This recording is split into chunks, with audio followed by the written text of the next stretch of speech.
Hola, ¿qué tal? Mi nombre es Cruz Silva del Carpio, soy abogada del Instituto de Defensa Legal y me especializo en el estudio de las reformas del sistema de justicia y la lucha contra la corrupción. En esta oportunidad vamos a conversar sobre la reforma del Consejo Nacional de la Magistratura. El proyecto de ley de reforma constitucional que Pedro Pablo Kuczynski ha presentado a debate público es del número 1720 del 2017 y se centra en la reforma de la composición del Consejo Nacional de la Magistratura. Propone que sean ya no 7 miembros, que pueden ampliarse a 9, sino que solamente cuenten con 5 integrantes y que de esos 5 integrantes, 2 pertenezcan al Poder Ejecutivo y al Parlamento, los otros 2, un representante del Ministerio Público y del Poder Judicial, y el 5º integrante sea elegido por estos otros 4 consejeros. La diferencia con el sistema actual es que reduce la cantidad de los consejeros, elimina la participación de la sociedad civil e integra la participación de 2 instituciones políticas, el Poder Ejecutivo y el Poder Legislativo. Luego de una evaluación de la propuesta se ha logrado identificar algunos problemas con esta presentación.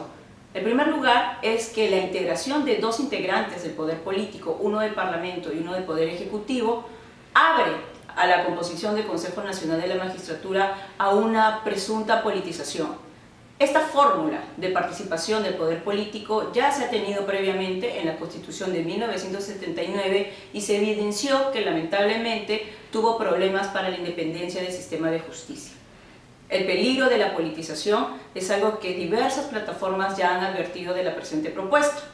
Se separa de las propuestas que ya anteriormente se había señalado en el año 2004 a partir de la Comisión Especial de Reforma Integral de la Administración de Justicia y otras propuestas incluso del propio espacio del Poder Ejecutivo, como la Comisión Presidencial de Integridad y el Acuerdo Nacional por la Justicia, que está siendo dirigido por la Ministra de Justicia. Otro problema que se encuentra es que llama mucho la atención la desaparición de la participación de la sociedad civil. Actualmente participan universidades, colegios profesionales y colegios de abogados. Es importante, a nuestro entender, que existan los representantes de sociedad civil, no solo porque son los primeros interesados en que el sistema de justicia mejore, sino que ayuda a balancear y ayuda a generar un autocontrol y a una autofiscalización dentro del Consejo Nacional de la Magistratura frente a los representantes del Estado. Otro problema que estamos señalando en la propuesta presidencial para reformar el Consejo Nacional de la Magistratura es que no focaliza en lo que se ha identificado como los errores pasados en otras elecciones. Por ejemplo, requisitos mínimos para el perfil de consejero actualmente no existe y la propuesta tampoco lo señala. Segundo, los principios de transparencia, meritocracia, escrutinio público y participación ciudadana en la elección de los consejeros tampoco es presentado por la propuesta.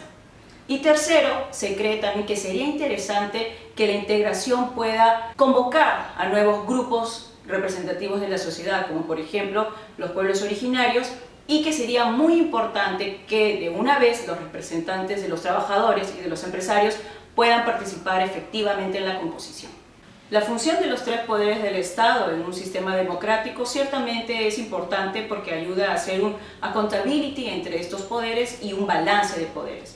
No obstante, es importante tener en cuenta no solo las funciones de una institución como el Consejo Nacional de la Magistratura, que es un órgano constitucional autónomo, para poder ver si es que los integrantes de su composición podrían o no generar un riesgo de politización. En ese sentido, no es aconsejable que representantes del poder político, dígase Poder Ejecutivo y Poder Legislativo, puedan integrar esta composición. Es más, el control que ejerce el poder político ya existe actualmente en la Constitución. Es el Congreso o el Parlamento quien es el encargado de fiscalizar a los consejeros del Consejo Nacional de la Magistratura. Si bien es cierto, cada poder del Estado tiene un control y una función de fiscalización respecto de otros organismos como el Consejo, también hay que tener en cuenta que para defender la independencia judicial, estos poderes, sobre todo los políticos, no tendrían que integrar la composición del Consejo Nacional de la Magistratura. Esa es su labor, es importante, un control de poderes, pero no obstante no es conveniente que integren esa composición. La sociedad civil es muy importante dentro del Consejo Nacional de la Magistratura. Hay que recordar que desde la Constitución de 1979 ya se contaba con ellos dentro de la composición. Y es algo que se ha mantenido en la Constitución de 1993 y es por diversas razones. Primero, porque la sociedad civil es la primera que se va a beneficiar o perjudicar con el funcionamiento del sistema de justicia, con el nombramiento de magistrados, jueces o fiscales. En ese sentido es importante que se encuentren representadas en el Consejo Nacional de la Magistratura. Pero además también es importante porque le da un aire de democratización a esta importante institución. Y además, la representación de diversos grupos de la sociedad civil ayuda a tener un balance dentro de la composición de los grupos en el Consejo Nacional de la Magistratura. En ese sentido, es relevante que estos representantes se sigan manteniendo. Además, tanto profesionales de la abogacía como profesionales de otras áreas, así como las universidades, más concretamente las facultades de Derecho, tienen mucho que decir y también mucho de responsabilidad de cómo vaya el sistema de justicia a través del nombramiento de jueces y fiscales. En ese sentido, es importante que la sociedad civil continúe participando. Si bien es cierto, muchos de sus representantes han sido cuestionados por su labor, lo cierto también es que la sociedad civil ha tenido una importante participación. Recordemos, por ejemplo, en la destitución del ex fiscal de la Nación, Carlos Ramos Heredia, fue un representante de la sociedad civil que impulsó esa investigación, un ingeniero, el ex consejero Gonzalo García Núñez.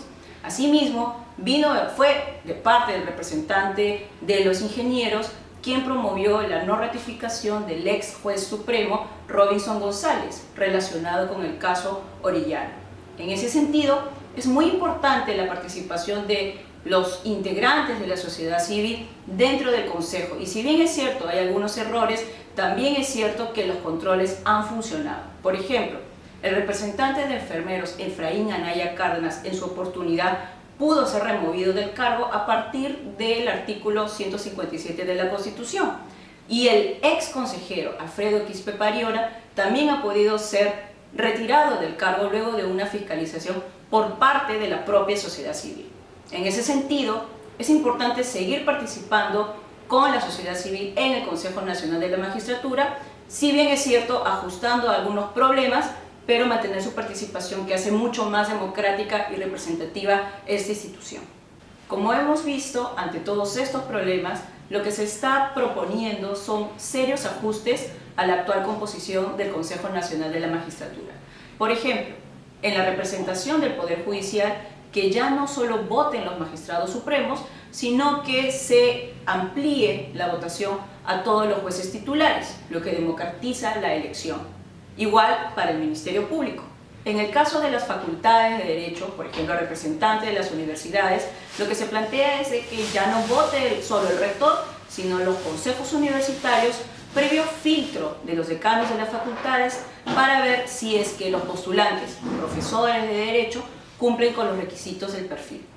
También lo que se está proponiendo es que la elección de los colegios profesionales no abogados pueda regresar al sistema anterior, un voto, un profesional, para promover su representatividad. Y finalmente también estamos señalando que se pueda integrar ya no previa elección de 7 consejeros, sino directamente la representación de los grupos relacionados a trabajadores y empresarios. Otra propuesta concreta que se está presentando es que se integre un nuevo consejero en representación de los pueblos originarios, teniendo en cuenta que la población indígena en nuestro país es de acerca el 30%. Es importante promover no solamente a nivel social, sino también a nivel del sistema de justicia, la promoción de la deseada interculturalidad. En ese sentido, la propuesta abarca un número de 10 consejeros, donde la mitad puedan ser hombres y la otra mitad puedan ser mujeres. Teniendo en cuenta esto, la propuesta se basa primero en la no politización de la justicia, evitando que la composición esté representada a través del Poder Ejecutivo y el Poder Legislativo. También se está señalando que tienen que haber seguros de transparencia, escrutinio público y participación ciudadana en el proceso de elección, y también integrar algunos requisitos básicos para el perfil del consejero. ¿Por qué? Porque actualmente para ser consejero solamente basta tener al menos 45 años, ser peruano de nacimiento y ser ciudadano en pleno ejercicio de nuestros derechos.